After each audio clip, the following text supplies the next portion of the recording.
एक बहुत पुराने राज्य में एक राजा के महल में एक अद्भुत बाग था। इस बाग में सबसे अनोखा था एक सेब का पेड़ जिस पर सोने के सेब लगते थे। राजा ने इसकी सुरक्षा के लिए कड़े इंतजाम किए थे, लेकिन एक रात एक सोने का सेब गायब हो गया। राजा बहुत चिंतित हुआ और चोर को पकड़ने वाले को इनाम देने की घोषणा की।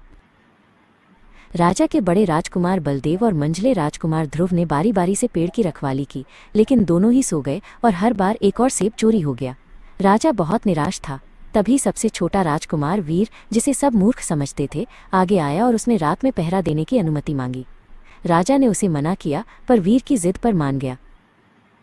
उस रात छोटा राजकुमार वीर जागा रहा। आधी रात को एक सुनहरी चिड़िया आई और एक सेब चुरा लिया। वीर ने तीर चलाया, चिड़िया बच निकली, पर उसका एक सुनहरा पंख जमीन पर गिर गया। सुबह वीर ने राजा को पंख दिखाया। पंख की सुंदरता देखकर राजा ने उस सुनहरी चिड़िया को पकड़ लाने का आदेश दिया। बड़े राजकुमार बलदेव और मंझले राजकुमार ध्रुव सुनहरी चिड़िया की तलाश में निकले। रास्ते में उन्हें एक चालाक लोमड़ी चतुर मिली, जिसने उन्हें एक साधारण सराय में ठहरने की सलाह दी। लेकिन दोनों राजकुमारों ने लोमड़ी की बात नहीं मानी और सजी धजी सराय में ठहरकर अपना लक्ष्य भूल गए। वीर भी चिड़िया की खोज में निकला। उसे भी वही लोमड़ी चतुर मिली। वीर ने लोमड़ी की सलाह मानी और उसकी पूंछ पर बैठकर सुनहरी चिड़िया के किले तक पहुंचा।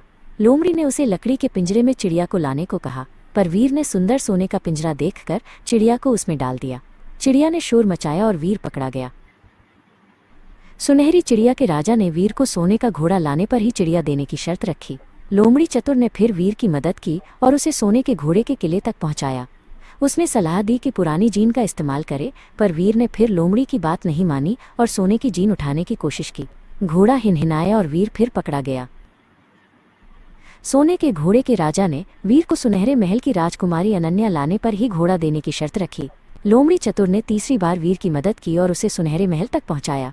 लोमड़ी ने कहा कि राजकुमारी को सीधे ले जाए, वापस महल में न जाने दे, पर वीर राजकुमारी के रोने पर पिघल गया और उसे अपने माता पिता से मिलने दिया। राजकुमारी के महल में जाते ही वीर फिर पकड़ा गया। सुनहरे महल के राजा ने वीर को 8 दिनों में एक पहाड़ खोदकर हटाने की शर्त रखी। वीर ने 7 दिन तक कड़ी मेहनत की, पर पहाड़ का एक छोटा सा हिस्सा ही खोद पाया। निराश होकर वो बैठ गया। तभी लोमड़ी चतुर फिर आई और उसे सोने को कहा। सुबह उठने पर वीर ने देखा कि पहाड़ गायब हो चुका था।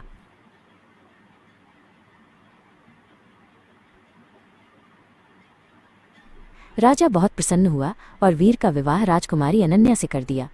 लोमड़ी चतुर ने वीर को सलाह दी कि वो पहले राजकुमारी को लेकर घोड़े वाले राजा के पास जाए, फिर घोड़े को लेकर चिड़िया वाले राजा के पास जाए और हर बार उनकी बातों में न आए। इस बार वीर ने लोमड़ी की बात मानी और कुशलता से राजकुमारी, सोने का घोड़ा और सुनहरी चिड़िया तीनों को प्राप्त कर लिया।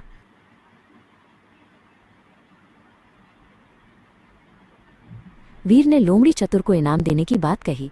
लोमड़ी ने उसे तीर से मारने को कहा, जिससे वो अपने जादू से मुक्त हो सके। वीर ने हिचकिचाते हुए तीर चलाया। लोमड़ी मर गई और उसमें से राजकुमारी का भाई, एक सुंदर राजकुमार समर, बाहर आया। दोनों राजकुमार गले मिले और खुशी खुशी महल लौट आए।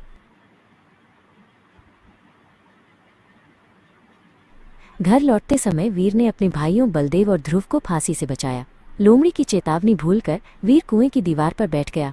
उसके भाइयों ने उसे कुएं में धकेल दिया और राजकुमारी, घोड़ा तथा चिड़िया लेकर महल लौट गए, जहां उन्होंने राजा को धोखा दिया।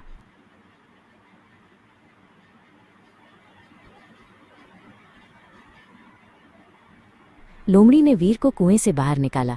वीर भेष बदलकर महल लौटा। उसके आते ही घोड़ा हिनहिनाया, चिड़िया गाने लगी और राजकुमारी मुस्कुराई। राजकुमारी ने राजा को सच्चाई बताई।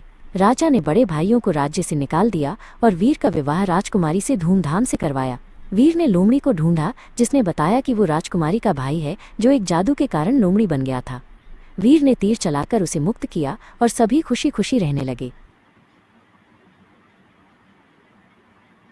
वीर और अनन्या के विवाह के बाद राज्य में खुशहाली लौट आई। वीर ने न्याय और दया से शासन किया। राजकुमार समर भी अपनी बहनोई के साथ मिलकर राज्य के विकास में मदद करने लगा। कुछ समय बाद राज्य में एक रहस्यमय बीमारी फैलने लगी। लोग कमजोर पड़ने लगे और उनकी आवाजें धीमी होती गईं। वैद्य और हकीम कोई इलाज नहीं खोज पा रहे थे। राजा वीर बहुत चिंतित हुआ। उसने अपने मंत्रियों और राजकुमार समर के साथ इस समस्या पर विचार किया। समर ने बताया कि ये कोई साधारण बीमारी नहीं, बल्कि किसी जादू का असर हो सकता है।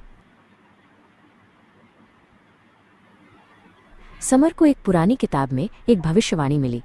उसमें लिखा था कि जब राज्य पर कोई अदृश्य शक्ति हमला करेगी तो जीवन का अमृत ही उसे बचा सकता है। यह अमृत चंद्रमा के पहाड़ों में छिपा है। वीर ने तुरंत जीवन का अमृत खोजने का फैसला किया। राजकुमारी अनन्या चिंतित थी, पर वीर के दृढ़ संकल्प को देखकर उसने उसे आशीर्वाद दिया।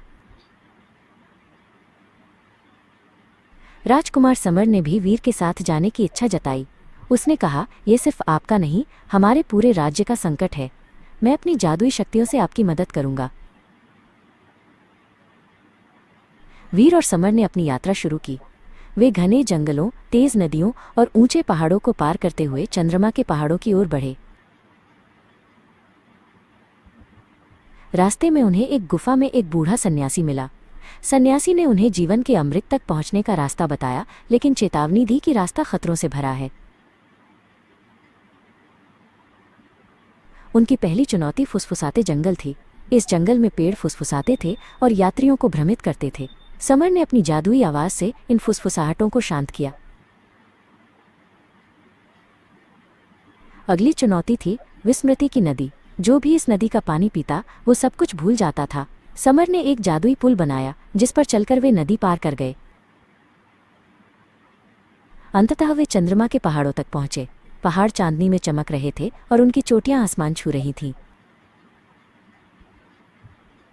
पहाड़ की सबसे ऊंची चोटी पर उन्हें एक चमकता हुआ झरना मिला। यही जीवन का अमृत था। वीर ने एक छोटी सी बोतल में अमृत भर लिया।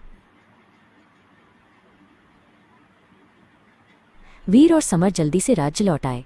वीर ने अमृत को बीमार लोगों को पिलाया। धीरे धीरे सभी लोग ठीक होने लगे और राज्य में खुशहाली फिर से लौट आई। वीर ने अपने राज्य को एक बार फिर बचा लिया।